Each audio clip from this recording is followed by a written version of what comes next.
Dr. Daniel Amen is a psychiatrist, brain imaging expert, best-selling author, and medical director of the Amen Clinics. He has pioneered the use of brain imaging in clinical psychiatric practice and is a noted expert in the field of the brain and behavior. Dr. Amen's breakthrough research and insights provide hope and more effective treatment for millions of people today. There are many people who are anxious or depressed or obsessive, prone to anger, they have attentional problems, and they thought their problems were all in their head, purely psychological, if you will. In the research that I've done, what we found is that these and many other problems are brain-based problems, and that when we optimize the brain, their lives become better.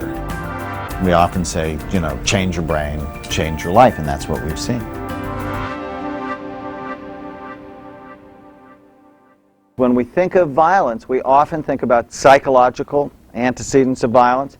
We think about social antecedents of violence. Very rarely talk about the biology of violence. And you can't ignore or avoid the brain when you talk about violence. So in my mind, the best reason to study violence is children. And if you can pick it up early and intervene early, you have the possibility of changing somebody's whole lives, maybe even generations of lives. So let me tell you this story. This is Andrew. I wrote about Andrew in my book, Change Your Brain, Change Your Life. Actually dedicated the book to Andrew. Andrew is my nephew. When I first saw him in my clinic, he was 9 years old. And this was 1995. I got a call from my sister-in-law, Sherry, at 10:30 one night. She was in tears, and Andrew had attacked a little girl on the baseball field for no particular reason, out of the blue. And I'm like, what? I said, what else is going on with him? And she said, Danny, he's different. He's mean, he's surly, he's angry, just, had like a hairpin trigger. And I went into his room today, she said, after this incident, and she said, I saw two pictures. One, a picture of him hanging from a tree. This child had spontaneous suicidal thoughts. The second picture she saw was of him, he drew a picture of himself shooting other children. And in my mind, I flashed. I said, he has a left temporal lobe problem. Because this is 1995. We started doing imaging in 1991, and the most striking scans were those of people who were violent. And we kept seeing the same pattern over and over again. They had left temporal lobe problems. Now, it's more complicated, but that's the first thing that comes into my mind if you have a flash temper or you do really bad, dark, evil, awful things. And so I said, you bring him to see me. And they were living in Orange at the time. And so they went from Orange to Northern California, where I was living at the time, the next day.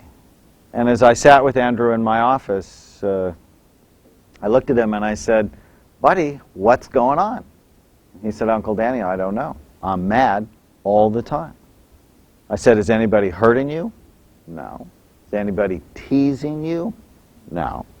Is anybody touching you in places they shouldn't be touching you? No. He had no clue. And I had an advantage with Andrew that I usually don't have, and that is I knew his mom and dad. So I, sort of had a sense there was nothing covert going on to encourage this violence from a psychological perspective. And so my first thought was scan him. But 1995 was a very sort of pivotal year for me. I had gotten so much grief from my colleagues about what I do that I had actually stopped talking about it for almost 2 years. Because I tend to be conflict avoidant. It's my natural tendency. I don't want to fight with you. I always want to make things nice for people.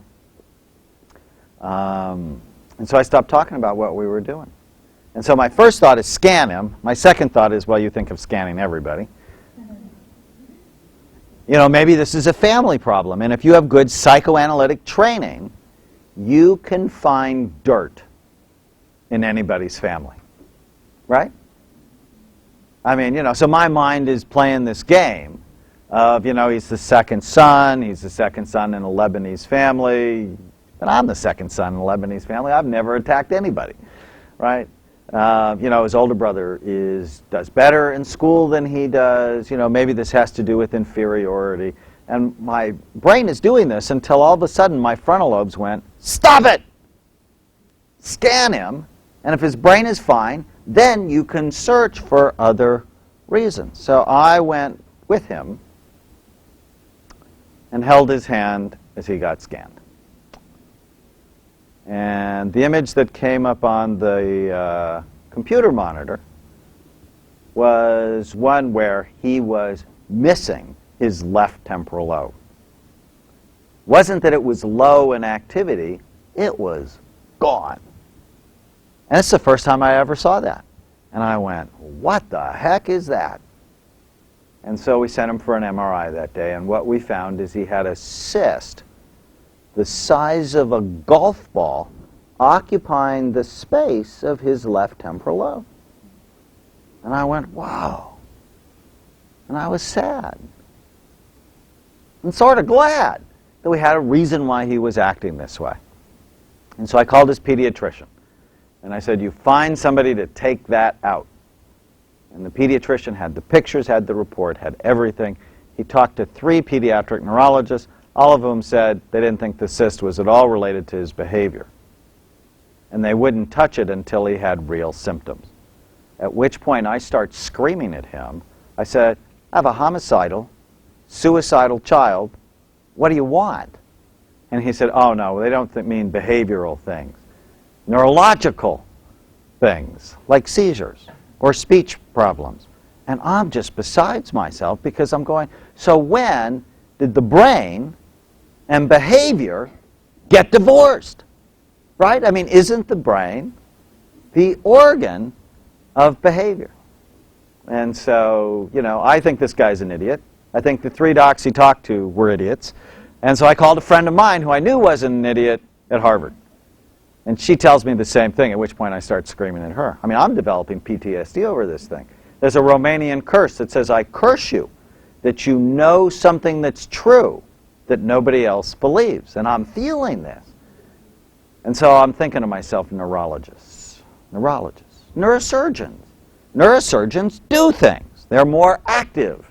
And so I called the pediatric neurosurgeon at UCLA. Jorge Lazareff is his name. You'll know him. He is the neurosurgeon that separated the Guatemalan twins. And so this is years and years before he's famous. I call him up, and I talk to him about Andrew. And as I talked to him about Andrew, he said, oh, Dr. Amen, I had 3 other children who had left temporal lobe cysts. They were all aggressive. Do you think that has anything to do with it? And I plead with him, yes, please, take it out. He takes it out. This is April 1995. I got 2 calls right after surgery. One from his mother. His mother calls me up. She's so excited. And she says, when Andrew woke up from surgery, he smiled at her. And my first thought was, okay. But her next comment was, he hadn't smiled for a year. The next call I got, right after hers, was from Dr. Lazareff, who said, oh my God, Dr. Amen, I'm so glad you sent Andrew to us because the cyst had put so much pressure on his brain that it actually thinned the bone over his temporal lobe. So it's called the temporal bone. He said it was now eggshell thin, and if somebody would have hit him with a ball in this part of his skull, it would have killed him. Either way, he would have been dead in 6 months. Well, so now I'm grateful for my persistence, right? And sometimes when I tell this story, I get very upset. Why? Because I think about all of the children in juvenile hall who've done truly bad things, and nobody's looked at their brain. Or I think about the adults in jail, in prison, on death row, who've done truly bad things, and no one has looked at their brain. And there's a part of me that believes that that's cruel, given the technology we have today, that we should look. Otherwise, how do you know? Otherwise, you're just guessing. And too often, we have the attitude that is shown in this cartoon. Here's a psychologist who says, well, I think I've identified the psychological source of your aggression, irritability, and deceitfulness. And the guy says, yeah. And she says, well, in my professional opinion, you're a jerk. Well, that's what we do. I mean, they go to prison, and what do we call them if we don't like them? Personality disorders. We call them antisocial personality disorder, borderline personality disorder, narcissistic personality disorder, or the most common one, which is mixed personality disorder, which means I'm not smart enough to figure out what's the predominant one. So what does that mean? That is unfair if you've never looked at their brain to call them names. But you know, counselors do this all the time. If you're difficult and we don't think we're going to help you, we call you a personality disorder. It's time to change our attitude. Why? Because your brain's involved in everything you do. I mean, hopefully at this point, people are sort of convinced that your brain is important. Standard, accepted in most neuroscience, neuropsychology, neuropsychiatry circles. Your brain's involved in how you think, how you feel, how you act, and how well you get along with other people. We've even come to believe your brain determines the kind of person you are, the kind of doctor that you are. Open-minded, thoughtful, forward-thinking, on time, get your paperwork done, your brain works right. Impulsive, not thoughtful, get in trouble, your patients don't like you, your brain probably. Your frontal lobes don't work right. Right? It's involved in everything you do. And when it works right, you work right. And when it doesn't, you don't.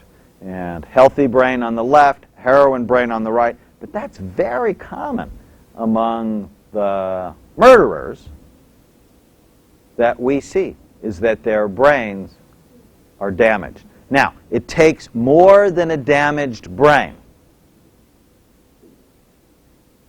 sometimes, to be violent. I mean, sometimes, like Andrew, had a great family, had a good life, had enough food, had love, and he's still violent. And there's a fascinating study from Adrian Raine, who is somebody you should know if you're interested in violence. Adrian Raine is a psychologist at the University of Southern California.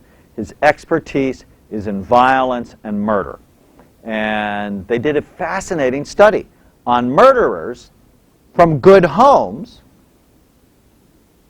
compared them to murderers from bad homes, from disadvantaged homes. And who do you think had the worst brains?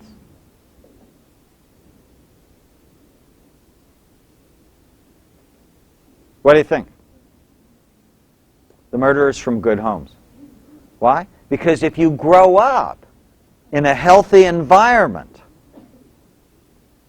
and you're still acting badly, that usually means there's something the matter with the computer. Now, if you grow up and your model is violence, that may be more likely from a social or psychological origin. So the first thing to get is all violence is not the same. There is an incredible, this is the wrong word, but incredible richness to violence. There are lots of different ways that people hurt other people.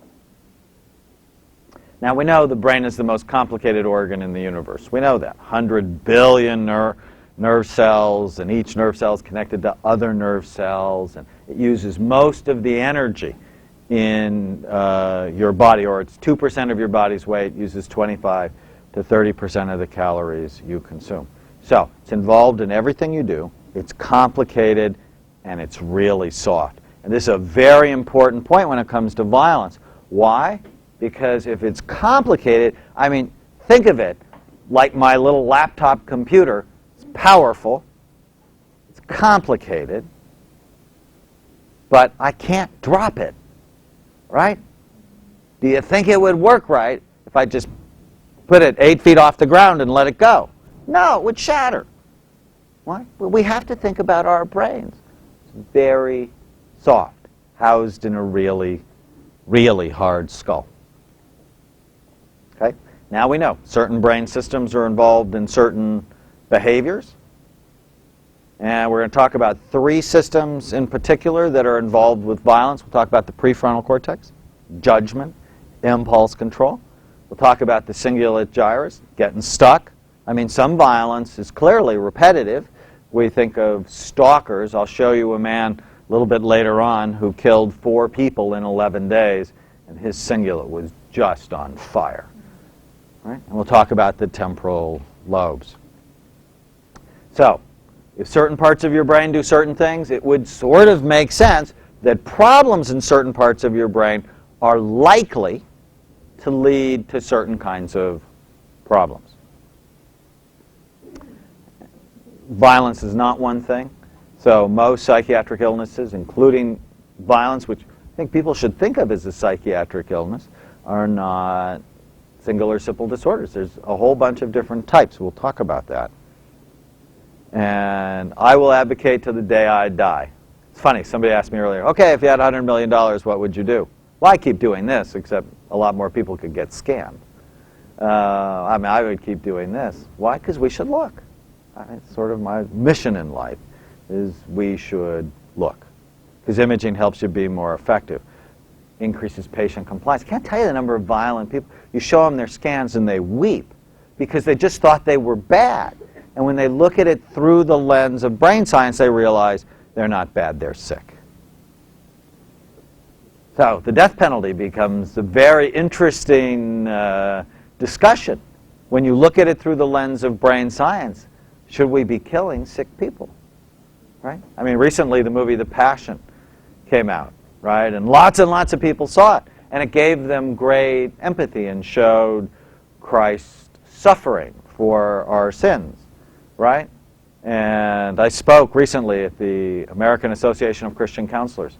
And there are many sort of what we think of as, let me get myself in trouble here, but sort of the religious right, which is pro-death penalty. And I'm asking myself, is this something Jesus would do? Not if you understood it through the lens of brain science. Have compassion. Doesn't mean you let them go home. I mean, it doesn't mean you send them to Hawaii on a vacation. It doesn't mean you kill them. And then the last one, the most exciting one, is your brain can change. As we have spent time balancing Andrew's brain, Andrew's a very sweet boy. Now, he certainly had challenges, but he's not hurting anybody anymore. It's funny, I have a father who's sort of difficult. I mean, I love my dad, but, you know, he's this very sort of black and white sort of person, did this bad thing. You know, if I was the governor, we'd just kill them all. Is that sort of, and so that's how he is. But I showed him Andrew's scan. I said, so what would you have done with Andrew if he would have killed somebody? Well, that's different. Well, why is that different? Because he's your grandson? He's sick. So even rigid people might be able to have more empathy if you teach them about violence through the lens of brain science. Now, in looking at the brain, we have different kinds of studies. We have anatomical studies, like MRIs or CTs. The problem is they're rarely helpful for us, because the problem is not of structure or anatomy. The problem is more of function or how it works, sort of like a car engine. say your car's not working right. Well, you can pop the hood, you look inside, and you go, everything looks fine, right? But you have to turn it on, take it for a spin before you see it. Or a computer analogy, if I drop my computer, well, it might look fine on the outside, but it might not run right. So you have to do diagnostics on it. So there are lots of different ways to look at the brain. If you listen to me long enough, you realize that SPECT is clearly the best tool. It's easy to do. It's the only one that's that's reimbursed by insurance. But there's PET studies. In fact, my buddy Joe Wu, who's director of the PET Center at UC Irvine, he and I have testified together on a number of very high-profile, interesting cases. There's also something called quantitative EEG. Take the electrical signal from the brain, magnify it through computers, and look at the brain that way. And what you read about now is functional MRI, where you can look at blood flow and activity patterns in the brain. A lot of people, when I go to court, they say, oh, there's not enough scientific literature to support this. And so one day after I got irritated by somebody who said that, we actually put what is now about 1,300 scientific abstracts on the web related to brain imaging and psychiatry. So if you want to look at the scientific literature behind violence, just go to brainplace.com, click on SPECT abstracts, and you can read bunches and bunches of science. And we try to update that on a monthly basis. So looking at a healthy scan, full, even, symmetrical activity, whether you're 7 or you're 82.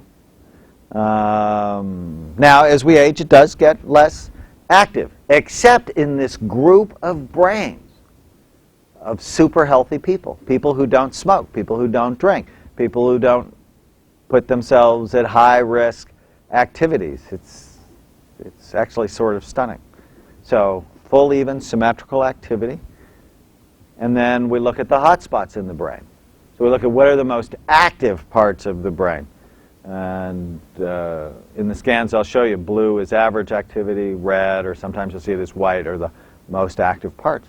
Mostly in the cerebellum, sometimes also in the thalamus and the basal ganglia. But by and large, the cerebellum that has half the brain's neurons is the most active part of the brain. So these are 2 violent patients that I've seen. The one on the left was a middle linebacker for a California university. Had 3 concussions.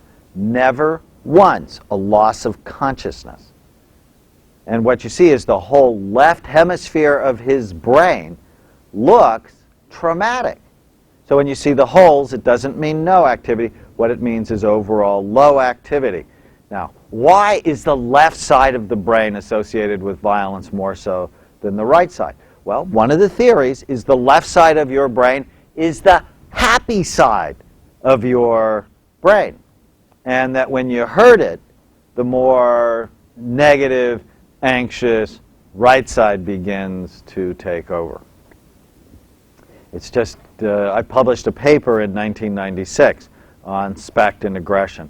And it was very clear to us. It was more commonly, not always, but more commonly, a left hemisphere problem. And then if you look at the scan on the right, it's a 15-year-old boy that came to see us from Connecticut. He had been in 3 residential treatment facilities. They kept throwing him out because of his level of impulsivity and aggression. And he was just on his way now to a drug treatment program. He had no impulse control. And if you look at the whole left hemisphere of his brain, it's seriously abnormal. And so this is one of those cases, have you ever had a brain injury? No. Are you sure? Have you ever fallen out of a tree, off a fence, dove into a shot? No. Well, his mother goes, well, when he was 3 years old, he fell down a flight of stairs. He's unconscious for half an hour. That one event may have likely ruined his life. And it's not just his life. Think about the mother and how the mother hated herself because she wondered if she was a bad mom. Or the dad hated himself because he wondered what he did to cause this. And It wasn't. I mean, these were really quite lovely people. But you know, if you're if you're a therapist or you're a teacher and you have somebody who's really troubled, in the back of your mind, you're sort of always questioning their mom or you're questioning their dad. And it's a little bit unfair that we do that. It's a case I know extraordinarily well. Somebody I've known for 30 years, violent, aggressive, terrorized his family and his children. And when we finally got the opportunity to scan him, he has a huge dent in the area between his left frontal and temporal lobe. And it made sort of perfect sense. And when he was 20 years old, he was delivering milk. And he stood on the side of the milk truck. Somebody would drive. He would be on the side. And as the driver would pull up to a house, he'd get out, deliver the milk, and get back on the truck. Well, as he stands on the rail of the truck, one day the driver got really close to the curb, and there's this big wooden pole. He knocked John into the wooden pole. And he was out for like maybe 4 or 5 hours. Well, then he got up, went home, had a headache, but he went to work the next day. And nobody thought that that injury may have been involved in him physically abusing his wife, physically and emotionally abusing his children. That was involved in the divorce, in the fights that he got into. We just sort of thought he was a bad guy. But you know, as the children now grow up with post-traumatic stress disorder, seeing the image was very helpful for them, because he wasn't aggressive because I was a bad girl. It was more like he was a sick man. And maybe not because he wanted to be sick. I have to tell you, in my studies with murderers, more than half of them committed their crime on methamphetamine. Another percentage, not as much, on cocaine. It's amazing how much methamphetamine is involved with violence. Alcohol's involved with violence as well. You know, half the people who kill themselves do it when they're drunk. And many of the people who commit violent crimes, they're intoxicated and they have bad judgment. A wonderful movie that you should see on domestic violence is called Unforgiven. It's the story of Paul Hegstrom. He had graduated from a domestic violence program, is actually responsible for starting about 150 domestic violence programs around the world, and it's his story. And clearly he acted the worst when he came home drunk. Heroin's obviously not helpful. People tend not to get violent on heroin, but if you use heroin or painkillers, it's damaging brain cells, and over time you're at a greater risk for violence. So how does imaging help with violence? Well, imaging helps identify the systems, the brain systems involved with violent behavior, like the prefrontal cortex, the temporal lobes, or the cingulate gyrus. Helps to optimize brain function before you're going to try and rehabilitate them. I mean, I guess we really wouldn't want to lie to ourselves and say jail or prison is for rehabilitation. It's really for punishment. But a lot of people say rehabilitation doesn't work. Well, of course it doesn't work if you're doing software programming on people that have hardware problems. I mean, how silly is that? Right? But to say it doesn't work. I went to a lecture once by Robert Hare. Robert Hare is a psychologist. He's a world expert on psychopaths. People have no conscience. And in this big meeting, he said, treatment doesn't work. And so, you know, in my way, I got up to the microphone and I went, so how many of these people have you scanned? None. Well, how do you know treatment doesn't work? Well, we've tried it. So you've tried what? Well, we tried medicine, we tried psychotherapy. But if you didn't look, you were just guessing. And I would imagine guessing with people like this wouldn't be very helpful. You have to look before you make statements like that, because it basically means you're untreatable. which means you're giving somebody no hope. And I would suggest that's a bad thing. Imaging helps to motivate treatment. That's what we find, is people want better brains.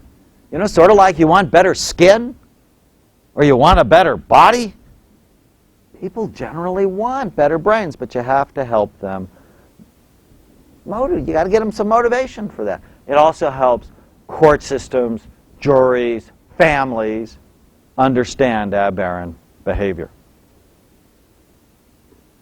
Okay, so the three systems involved with violence. I'll talk about some cases as we go through each of these. The prefrontal cortex is your supervisor. It watches you, helps you with things like forethought, judgment, impulse control, organization, planning, empathy, learning from the mistakes that you make. According to Adrian Raine, he did a study of people who had antisocial personality disorder. People who don't care about the rules, people who break the rules, people who get in trouble, people who have trouble with violence. And so he wanted to scan them, but he didn't want to get them from jail. He'd already studied murderers from prison. He wanted to find them in the general population. So if you wanted to find people with antisocial personality disorder, where would you look for them? No, not church. I'm sorry? Computer companies.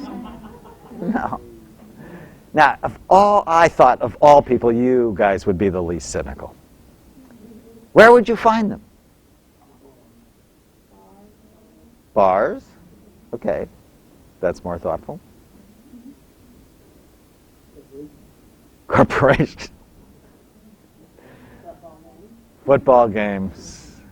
Oakland Raider football games. Well, I have to tell you, what Dr. Raine did was brilliant. He went to temporary job agencies. Why? Because these people lose their jobs. You know, they tell people off at work, they don't show up on time, they don't think the rules apply to them, and so on. So he contracted with some temporary job agencies, and he started screening people. You know, people who didn't have any evidence of antisocial personality disorder, and people who had it, big time. And he hired them for a week. And what he did was three things. He looked at their heart rates, their sweat gland activity, and he did MRI scans of their brain. And what he found, they had slow heart rates. Why would they have slow heart rates? And they had low sweat gland activity. What's associated with sweat gland activity in your hands? Anxiety, right? You get anxious. That's why they don't use lie detectors in court, because sociopaths don't react like most of us react. So slow heart rates, low sweat gland activity, low levels of anxiety, and 11% less volume, less cells in their prefrontal cortex, the judgment part of their brain. It's almost as if they're not as evolved as other people. It's the prefrontal cortex. Many neuroscientists will say this is the most evolved part of the brain. It's 30% of the human brain, 11% of the chimpanzee brain, 7% of your dog's brain, 3.5% of your cat's brain. So, your cats, if they could steal, actually my cats do, no forethought. Right? Okay. So one would think this would be a common area involved in violence. And if you look at the problems of the prefrontal cortex, you see this all the time in prison settings. Short attention span, distractibility, restlessness, procrastination, impulse control, disorganization, poor judgment, and conflict-seeking behavior. They need a thrill. And so, you know, if you can steal that special thing, that's a thrill. Or, you know, you can pick on somebody and get in a fight, that's a thrill.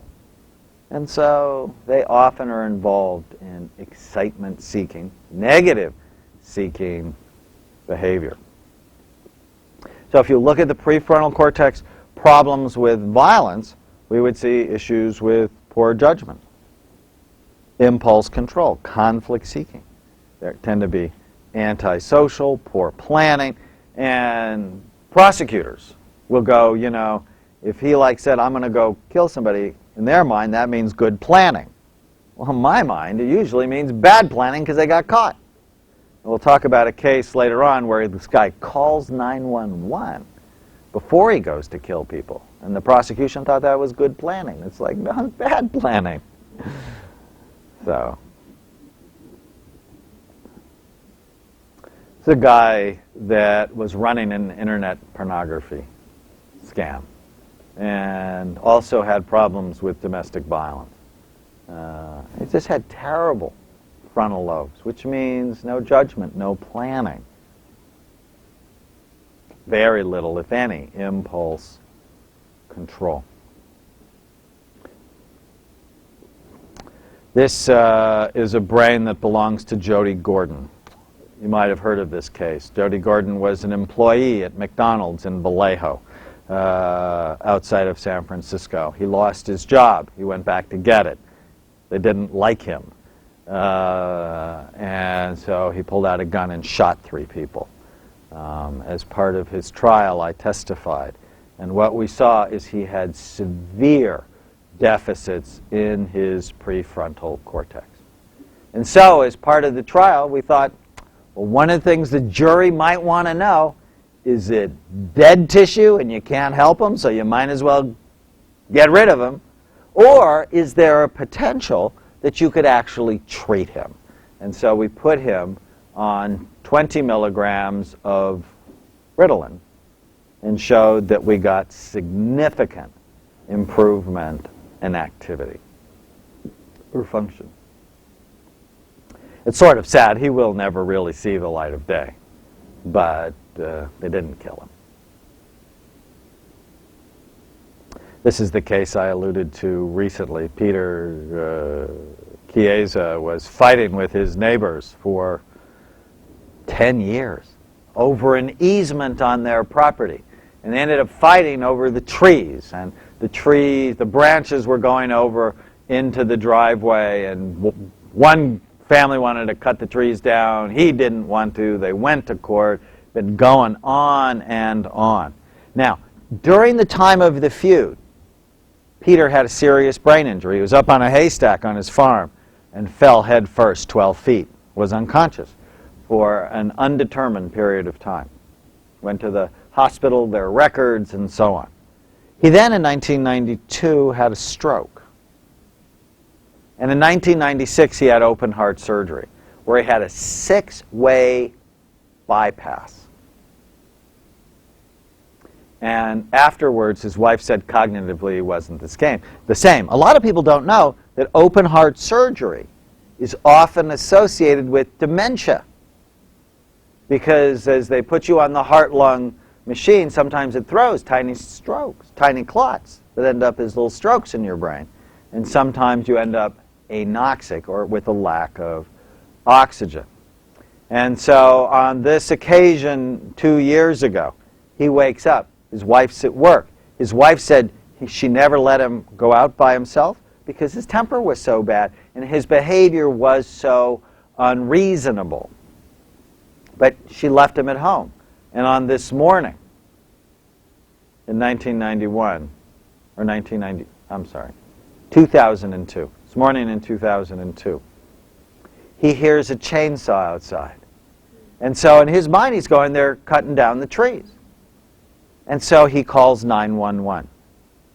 And he said, I'm going to go kill the blank people. You better get out here quickly. Now, is this good planning if you're going to do a murder? To say, call 911 and say, dear police, I'm going to kill these people. Get out here. I think what he was saying is, please stop me because my frontal lobes are not working and I cannot stop myself.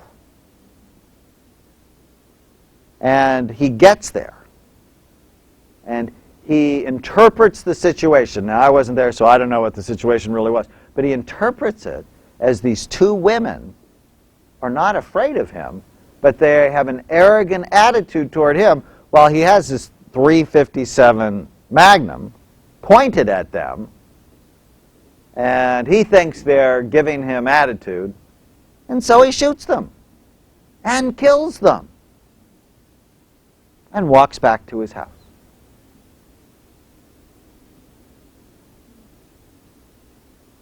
So they asked me to do the brain scans. And if you look at Peter's brain, top left image, what you see is he's got a huge valley, a dent in his prefrontal cortex. The judgment part of his brain is not working. If you look at the bottom right image, what you see basically is the San Joaquin Valley going through his frontal lobes. And so when the prosecutor at the end of my testimony says, "Come on, Dr. Amen, doesn't his behavior show good planning?" I just looked at him. I said, "You have to be kidding. His behavior shows bad planning."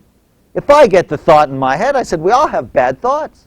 If I get the thought in my head, I'm going to go kill these people, good planning is you go take a shower. You go take a walk. You go make yourself something to eat. You don't kill the people. And you sure as heck don't call 911 ahead of time and broadcast it. How stupid is that? It's not the sign of good planning, forethought, judgment, impulse control. It's a nightmare. For him, for the families he hurt, for his wife. And I sat outside the courtroom with his wife before I testified, because if you're a witness, you can't go in ahead of time. And she just wept. And she said, "You know, there's not a day that goes by that I don't think of killing myself because of the shame and the loneliness and the horror that has come to her." I mean, we think about victims, and we should. I mean, little boys that watched this murder. I mean, both the mothers had two boys that were there of PTSD that need treatment. But this wife needs treatment, as does this man. Michael Score was a pastor at a large Lutheran church in San Diego. Michael Score had brain surgery in the early 90s. Family said his behavior was really different after that. In fact, he started becoming interested in child pornography and molested a 9-year-old at church. And at the end of the trial, I'd actually heard about the trial because a friend of mine was involved with it, and I kept telling her I thought it was malpractice not to scan him and try and have some information for the jury to consider as a way to, what's the word I'm looking for? Mitigate his sentence. And they didn't do it until at the very, very end. And the judge in San Diego is known for having sort of no mercy. He's one of these really hard-nosed guys, and it didn't matter. But when we looked at his scan, it was clearly toxic, and he clearly had frontal lobe problems. In fact, if you look at the top right part of this image, you're looking at the underside of the brain, and he virtually had no frontal lobe function. And what we found, people who go under general anesthesia, not just coronary artery bypass patients, but some patients end up with an Alzheimer's-like picture or a dementia-like picture where they now had no judgment. Now, maybe he had fantasies of children before that. I mean, there really wasn't much evidence for it. But maybe he did have fantasies of it. but he had frontal lobes so he could control his behavior. When you hurt the frontal lobes, you now take the brake off of your impulses. And it really can ruin people's whole lives. Families. Generations.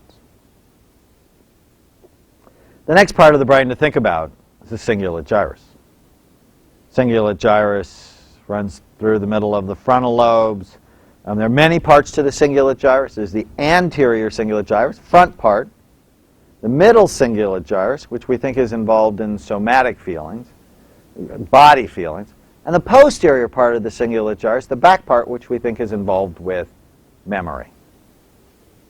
Well, the anterior cingulate gyrus is the gear shifter. It allows you to go from thought to thought, move from idea to idea, be flexible, go with the flow, see options in your life, cooperate with other people. And when it works too hard, usually due to a deficit in the neurotransmitter serotonin, people get stuck. They worry. They hold grudges. How much violence, especially in jail, somebody's holding a grudge. I testified in a death penalty case a couple of months ago where this guy killed his cellmate. And it was clear he was holding a grudge. They get stuck on thoughts, same thought in their head over and over. And what if the thought is, I'm going to hurt you? I'm going to hurt you. I'm going to hurt you. Can't let go. Or they get stuck on behaviors. One of the guys I testified here in Orange County for was a serial rapist. You know, couldn't let go. Addictions. I need a drink. I need pot. I need heroin. I need a painkiller. I need methamphetamine. And they're argumentative and oppositional. If you just think of domestic violence, do this. No. Do this or I'll hurt you. No. They hurt him. I mean, and you can see how that interplay sets people up to be violent. So they're not flexible. They tend, put them in a stressful situation, they will make the worst decision possible. Highly associated with post-traumatic stress disorder. You traumatize people, you flame their cingulate. Now they're rigid.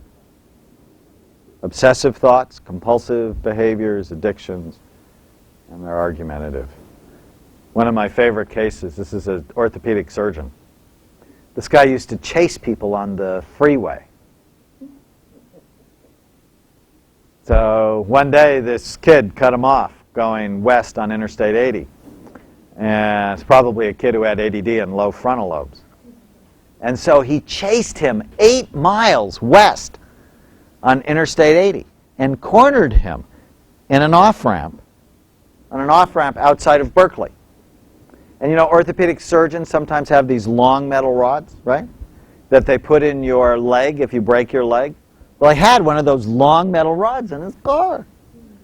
And he got out of his car after he cornered him with his big black BMW, cornered the kid, gets out of the car with the metal rod and bashes the kid's windshield in. But what he didn't know is that as he was chasing this kid, a highway patrol officer was chasing him. And at the scene, he got arrested. And from jail, he calls our clinic. Now, why did he call our clinic? Because we were treating his sister for depression with obsessive features. And he talks to Terry, our intake coordinator, and he says, I think I need an appointment. And Terry, when she tells me that, she's smiling. She's like, right away. Right? The terrible cingulate. Many surgeons have this. And that's why if things don't go their way in the operating room, they throw things. You know, it's like, it almost, you would think, borders on selfishness. My way, or I can't stand it. Cingulate gyrus. Now, in road rage, see, if somebody accidentally cuts me off on the freeway, I think to myself, you idiot, and then I leave it alone. Why? Because there's seriously crazy people out there, right? We see many of them. But these people they can't leave it alone. They cut them off, and it's like in their mind, it's like, you idiot, you idiot, you idiot, you idiot, you idiot, you idiot. And they end up doing something crazy or stupid to get the bad thoughts out of their head. So, when do women become violent? We talked about stoning your children. You have to look at the time of their cycle. It's actually a study on violent women found that they were much more likely, dramatically more likely, to commit violent acts during the 2 weeks before the onset of their period as opposed to the 2 weeks after they just started their period. So you have to be thoughtful. And my experience, because we've scanned many women who had trouble with violence, the first one was a woman who left her husband on 3 separate occasions within the 10 days before the onset of her period. And on the last occasion, she attacked him with a knife. And so we scanned her right away during the worst time of her cycle, cingulate, terrible, frontal lobes low. And we scanned her 11 days later. Her brain was fine. So, be nice. One of my favorite stories is this one. Reed came to see us after a suicide attempt, a pretty serious suicide attempt. His wife was leaving him because he was violent. And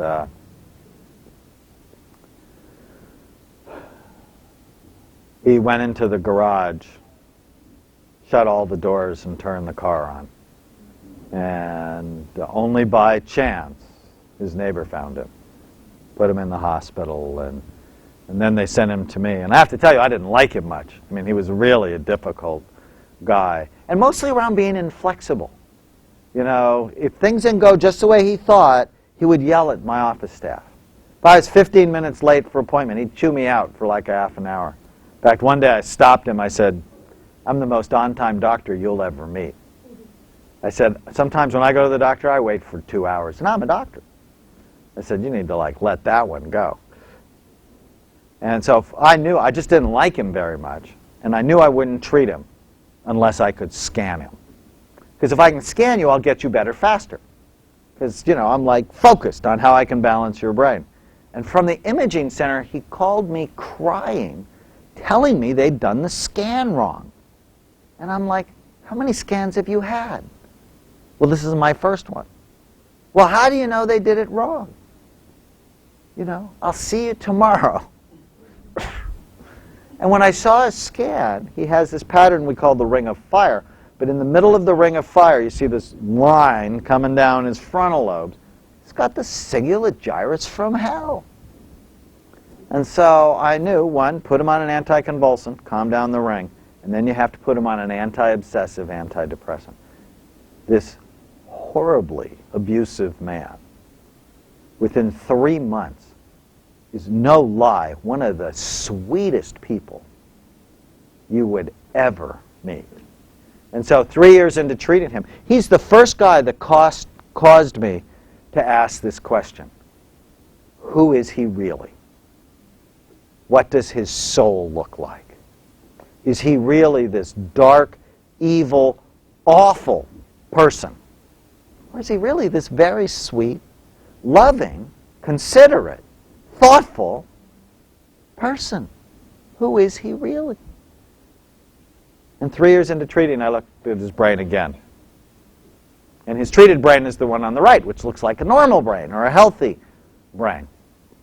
I was on the Today Show when my book, Change Your Brain, Change Your Life, came out, and I told this story. And 3 weeks later in my office in Fairfield in Northern California, one of the docs comes in the imaging center where I was reading scans, and he said, "Dan, you have to meet Tom." And so I turned around and stood up. This guy is 6'8". I'm looking up. And Tom shakes my hand and starts to cry. I said, I have this impact on way too many people. And he said, "The day you were on the Today Show, you remember that?" You don't forget when you get interviewed by Matt Lauer. I mean, that's sort of a cool thing. I said, I remember. He said, well, I was laying in bed in Las Vegas, where I live, thinking of how I was going to kill myself, because I was going to kill myself that day. It was only by chance that my wife had the Today Show on. And the reason I was going to kill myself is that I've been physically abusive to my wife, and she was getting ready to leave me. And I just couldn't stand it. And did you know the incidence of suicide in violent men is really high? It's the highest group. And I was going to kill myself, and I really wasn't paying attention to what was on television. But then I heard you talk about a man like me. Suicidal, violent. And I thought, you know, I can kill myself tomorrow. I'll go read this book.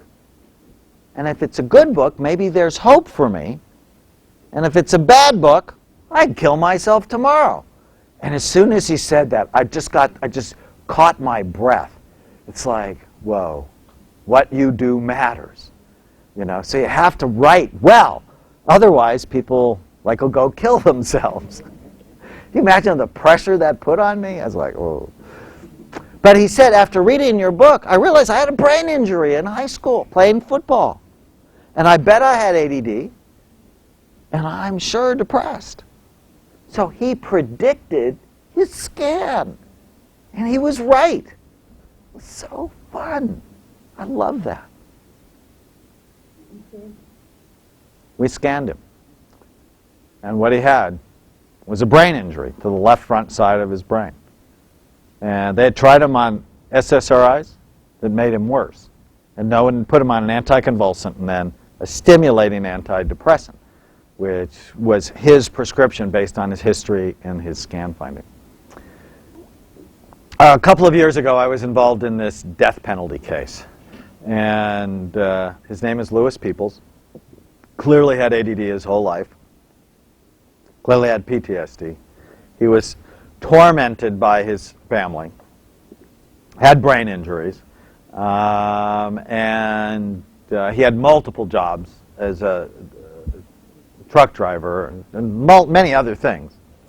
And periodically he would go on meth runs. And for whatever reason, this meth run was different.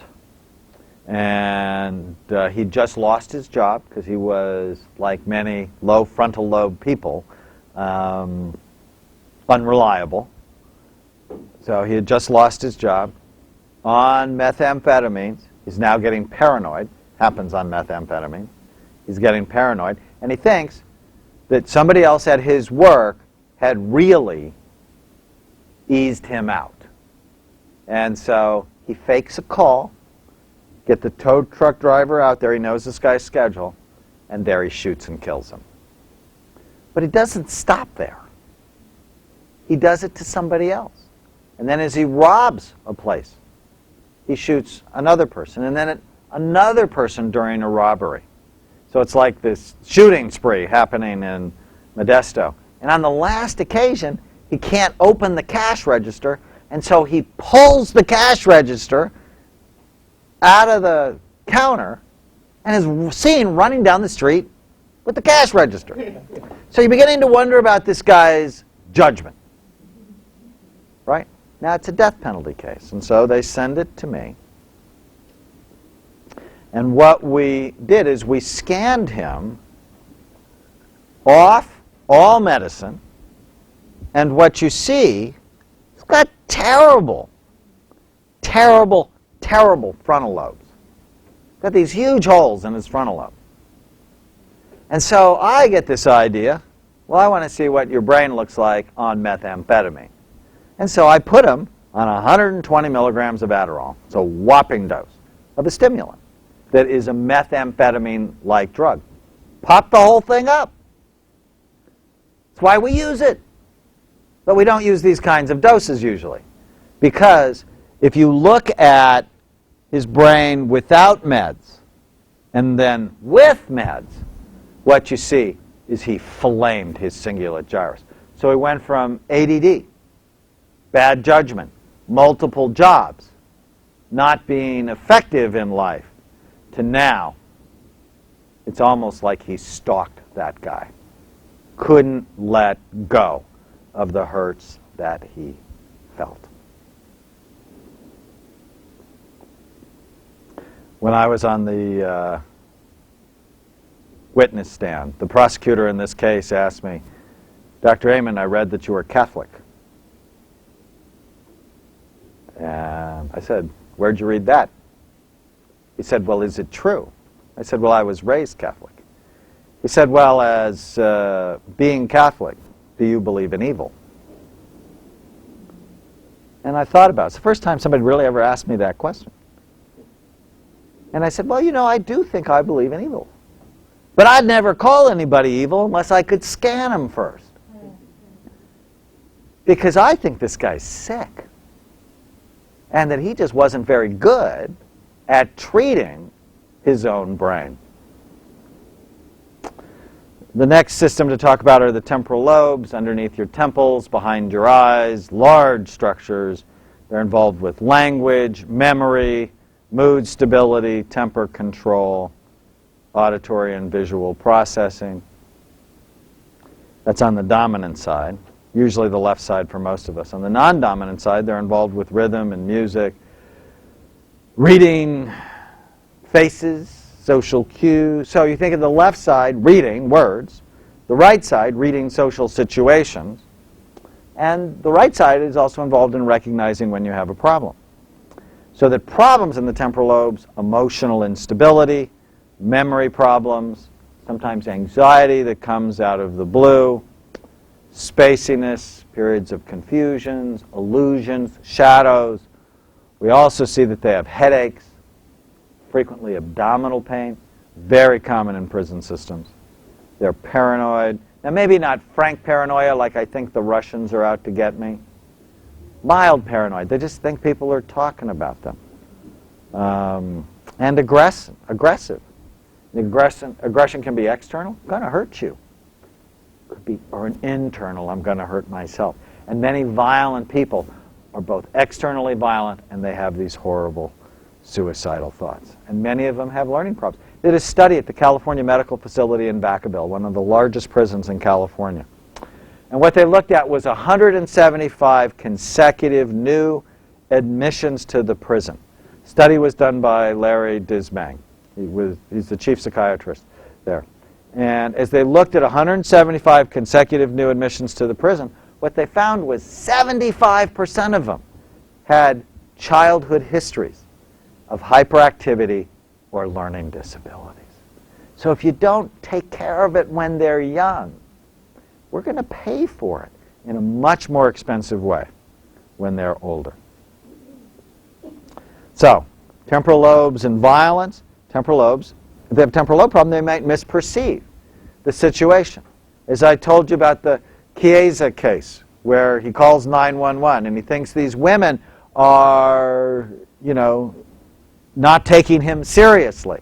Well, if your temporal lobes don't work right, his didn't, you might misread the situation and kill somebody because you misread it. They get dark, evil, awful thoughts. Flash tempers. Everybody that I've scanned who gets the diagnosis of intermittent explosive disorder, we've seen they have clear temporal lobe defects. Aggressive, suicidal. It's an 8-year-old boy whose mother affectionately called him the child from hell. When I had seen him, he had been on 16 different medications. He just had a horrible-looking brain. Temporal lobes, frontal lobes, cerebellum. And you have to, when we see the temporal lobes are involved, we treat the temporal lobes first. If you have frontal lobe problems and temporal lobe problems, we treat your temporal lobes first. Because our experience is, if you would stimulate this brain, he might be able to concentrate, but likely he would also be more irritable. Jason Walker is a case I recently testified for. It was a case involving kidnapping and rape. Jason had a serious car accident, was unconscious in the hospital. Afterwards, he was different. His girlfriend broke up with him because she just couldn't deal with him anymore, had a temper, didn't remember things, had bad judgment. And he went to her house after they broke up, and she was with another guy. And it's there that he tied up the other guy. He said he actually went over there to kill himself. But what he ended up doing was tying up the other guy and raping his girlfriend and then putting the gun to his head. And it was only through, some dramatic stuff with the police department that they were able to save his life. And as I testified for him, he clearly had a brain injury that affected his left temporal lobe much more than his right. And it looks like he has PTSD. If you look at his brain, limbic, basal ganglia, cingulate gyrus hyperactivity, and you feel terrible for everybody in this situation, because this is a brain that gets better. We put them on an anticonvulsant and then a serotonin medicine that also helps the frontal lobes, like Effexor. They get much better. And if that doesn't work, we might use Risperdal or Zyprexa to help settle things down. And you feel for everybody when there was help that he was not able to get. When Columbine happened in, the end of April 1999, my book, Change Your Brain, Change Your Life, had just come out. And so the editor at Newsweek, Sharon Begley, who's now at the Wall Street Journal, called me up. And she said, "Okay, Dr. Amen, why does that happen?" And in Newsweek, they published 4 of my images. I'd just finished testifying in a famous case in Northern California. It was called the Red Sweater case, where Jose Madrid, with some of his friends, were drunk, and they were part of a gang that claimed the color red. And Dylan Katz was walking his dog across the street, and Jose, in a drunk state, got out and said, "What color do you claim?" Dylan was wearing a red sweater. And Dylan said, "I don't claim any color." And Jose said, "Wrong answer," and beat him nearly to death. He was in a coma for 3 weeks, and he got charged with attempted murder. Now, on the surface, that seems reasonable, right? The defense attorney, Jose's attorney, sent him for neuropsych testing that showed they had serious frontal lobe problems. And the neuropsychologist said, "Send him to Dr. Amen and get a scan." And so he sent him to me, and we got a picture of his brain. And the picture of his brain was horrible. His temporal lobes and his frontal lobes were severely deficient. Not a little bit, a lot. And then he had the cingulate gyrus from hell. So think about it with me. Temporal lobe problems, dark, evil, awful thoughts. Frontal lobe problems, no judgment, no impulse control, no break in his brain. The cingulate gyrus from hell hurt me. I'll hold a grudge forever. In fact, what they said when he started to beat him, his friends had to drag Jose off of him because they had no clue why he wasn't stopping. Once you get started, you can't let go. Now, as a child psychiatrist, I know that violence is more complicated than brain. What I would say, he has a brain that is extraordinarily vulnerable to violence. But then you have to put it in the context of his life.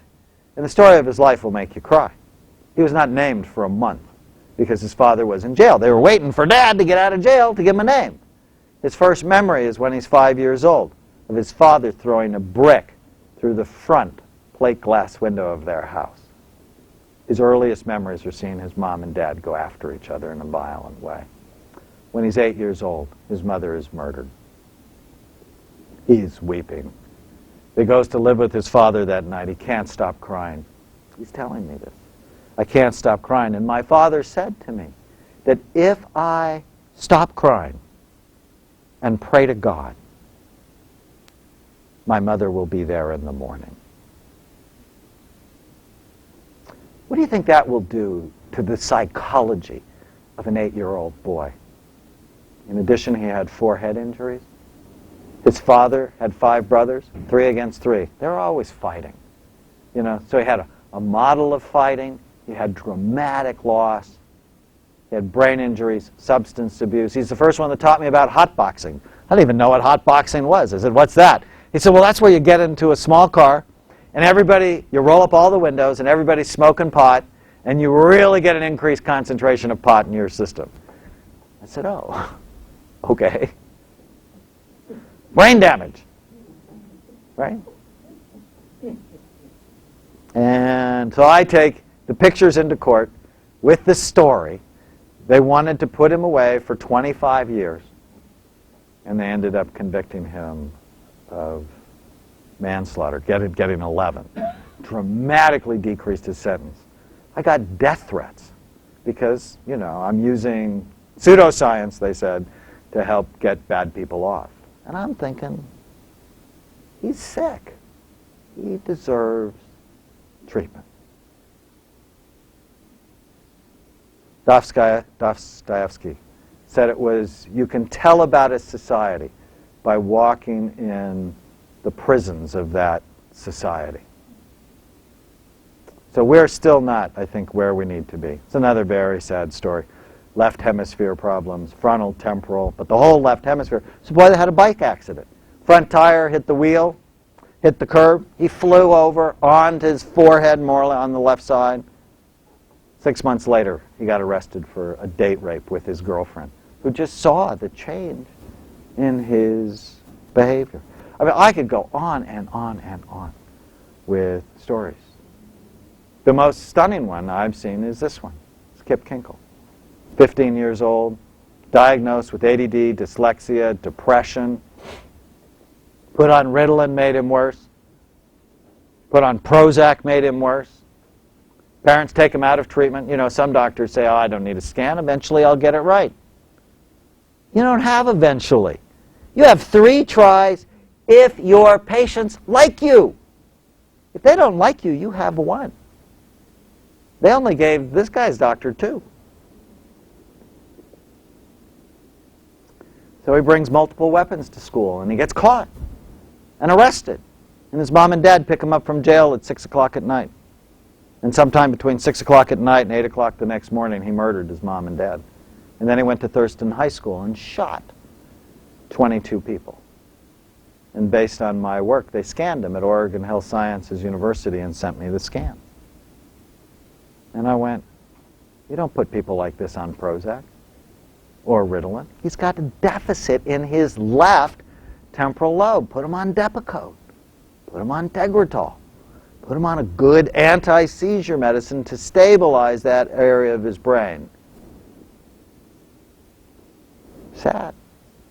And the jury didn't want to hear this evidence. They gave him 110 years. Why? Because the crime was so awful, it didn't matter. This is really sad.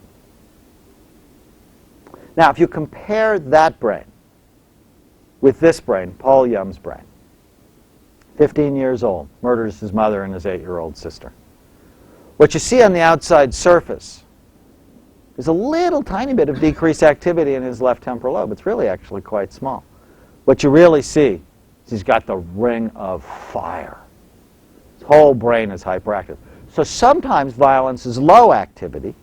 Sometimes it's overall increased activity. One treatment doesn't fit everybody. One of my favorite cases, Joshua. Joshua got arrested 12 times for violence, but only when he drank. He was diagnosed with ADD at the age of 8, put on Ritalin, made him worse. Put on Dexedrine, made him worse. Put on Cylert, another stimulant, made him worse. The parents liked that doctor, gave him 3 tries, but then they took him out of treatment. And every bad thing that happens to untreated ADD kids happened to him. Dropped out of school, got involved with alcohol, drugs, got a girl pregnant, had multiple jobs. I mean, his life was a mess. And from the age of 17 to 20, arrested 12 times for violence, but only when he drank. On the last occasion, he drank a 5th of peach schnapps, and then chased it with 40 ounces of St. Ides malt liquor. and then got in his car, drag raced a friend down the highway, got in an accident, left the scene of the crime, flagged down a cab driver, and as he's beginning to sober up, he's thinking to himself, I'm in real trouble. So what the heck is his next thought? He pulls a gun from his pocket, puts it to the cab driver's head, steals $25, and leaves. And turned himself in the next morning because he knew he was in trouble. His attorney, John Starr, who's a fascinating, wonderful defense attorney, calls me up and he said, Dr. Amen, I hear you're an expert in ADD. I have this case, would you help me? And he tells me the story. And I said, I'll help you on 2 conditions. He said, what's that? I said, 1, you let me scan him. Okay. And 2, you then let me get him drunk and scan him again. He goes, Dr. Amen, they don't let inmates get drunk. I said, you're the attorney, figure it out. And so he called me up 2 days later. He got the judge to approve it, and the prison guards bring him to my clinic. We scan him sober, it's the image on the left, ring of fire. And then I get him drunk, just like he got drunk the night of the crime. And drunk is his brain on the right. And right away I go, well, I know why he drinks. He drinks because he feels better when he drinks. The problem is he's drinking, he still has a cingulate gyrus that's working too hard. And now he has no frontal lobes and left temporal lobe problems. So as a way to medicate himself, he actually drinks himself into a classic violent pattern. And so it went like this. The judge and the prosecutor came to our clinic just to learn about it. And they came up with the coolest plea agreement. They wanted to send him away for 11 years. They decided on 3 years. Send him away 3 years to a place he could get help. And from year 3 to year 11, he had to see a psychiatrist every month. And if he didn't, that was a condition of probation, they could send him back for the full 11 years. I thought, how cool is that? Honors responsibility. You did this. This is the consequence. Also honors that he's sick. That we can get him help. And if he avails himself of the help, because not everybody does. And if they don't avail themselves of the help, we want them in jail because we want to be protected from them. This is no soft on crime sort of thing. These ideas, I would submit, will save a lot of money. Do you know what's happening today in California? Is they're on a wholesale level letting these people out of jail because we don't have the money. So why don't we be more effective with the $5 billion we spend on corrections in the state of California and start treating some of these people so the recidivism rate goes down a little bit.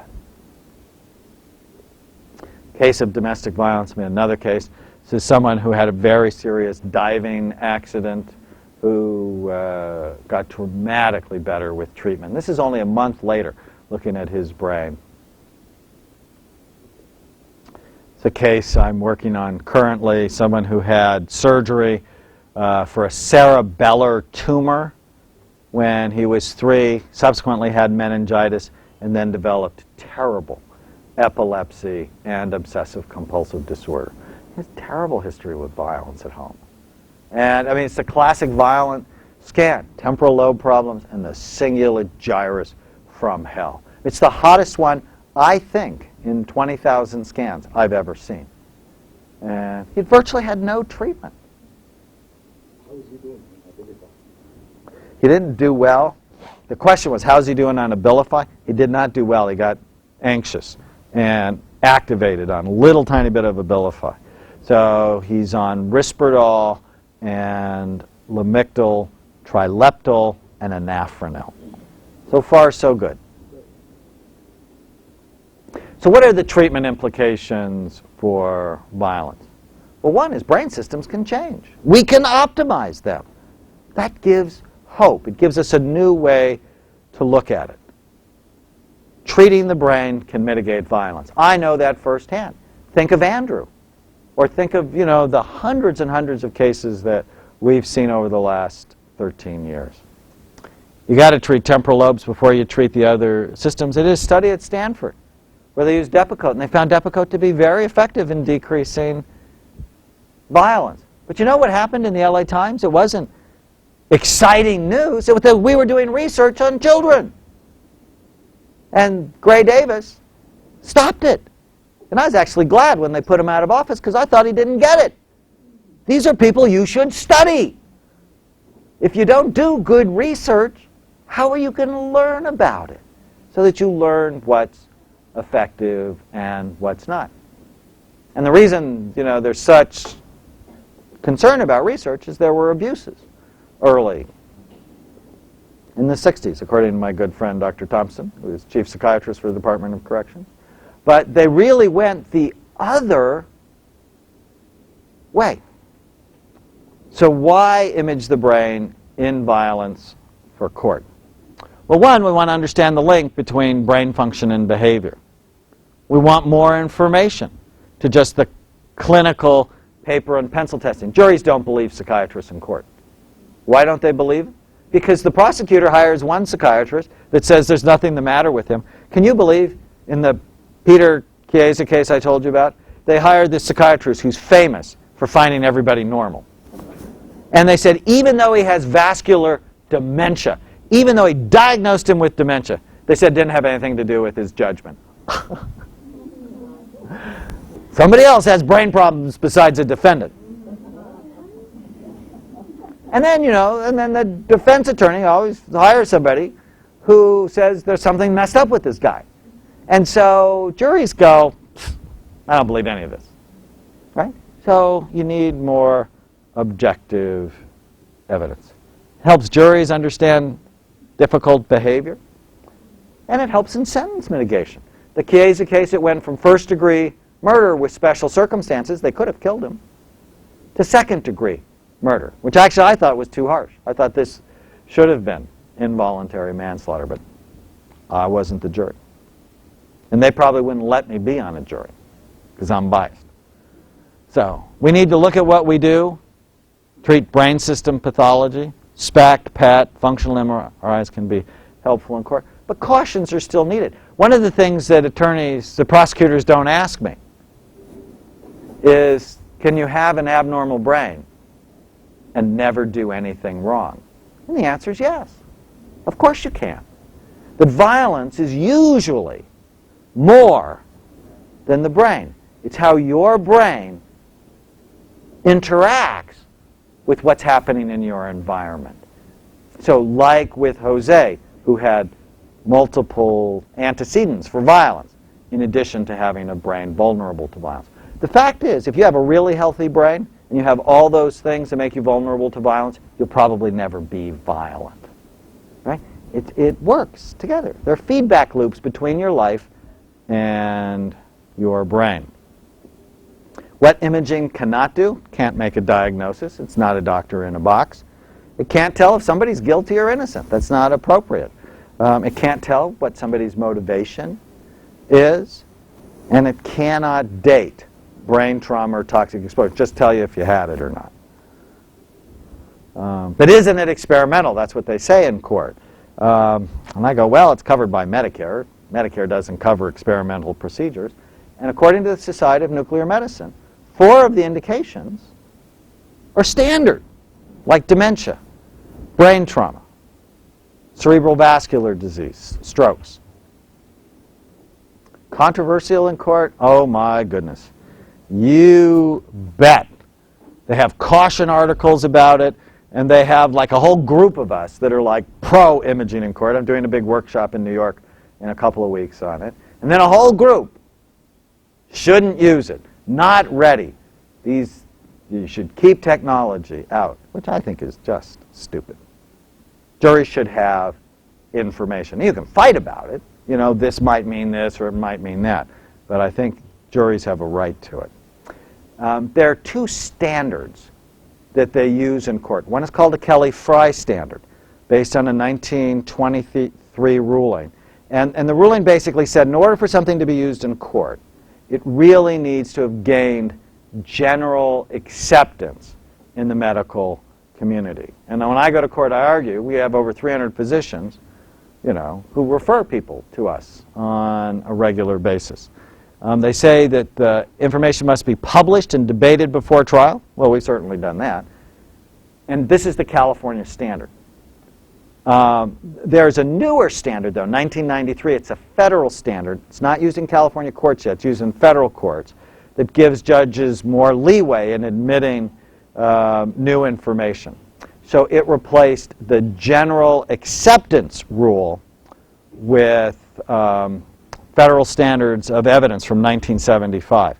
So what it says is the evidence must be relevant, reliable, and follow the methods and procedures of science. So it doesn't necessarily have to be generally accepted. All right.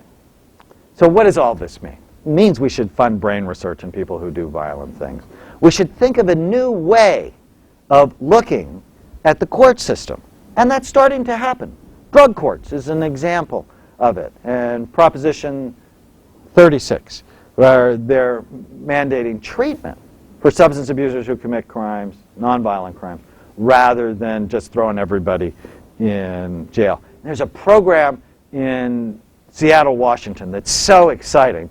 There's a Superior Court judge, David Admire is his name. He has 2 adopted kids that have ADD and learning disabilities. And what he found was a lot of the criminals were like his kids. They didn't follow through, they procrastinated, they were disorganized. And he said, I wonder what is the percentage of ADD and learning disabilities. And so he got together with the Learning Disability Association of Washington, and they came up with a screening tool. And now, anybody who gets convicted of a crime in this courtroom automatically gets screened for ADD and learning disabilities. And if you show up positive on the screening, you're court-ordered to a 14-week course to learn about what you have. That's part of your sentence. People who go through the program, what they found, they've been doing this 12 years now, is it cut recidivism from 69%, which is about what it is nationwide, to 29%. Average cost savings for every dollar they spend on the program, it saves the state of Washington 7. That's where we need to be. It's the right thing to do. It shows some sense financially, and it's what we're going to do in the future. We need to do neuropsychiatric evaluations on all first-strike offenders in this state. Yes, it'll be expensive, but how expensive is it to get a third strike? I think it's like $500,000. Third strike, spend the rest of your life in jail. I testified in a third strike case in Santa Barbara last year. This guy's third strike, he's not been violent for 30 years. His third strike is he went into Vons, the grocery store, and he stole $11 worth of stuff. And that was his third strike. You have to be kidding me. They're going to keep him in jail for the rest of his life for $11? How stupid is that? We need to screen people in prison. We need to be more effective at treating them. There's a lot we can do. It's very exciting. Very exciting field to be involved with.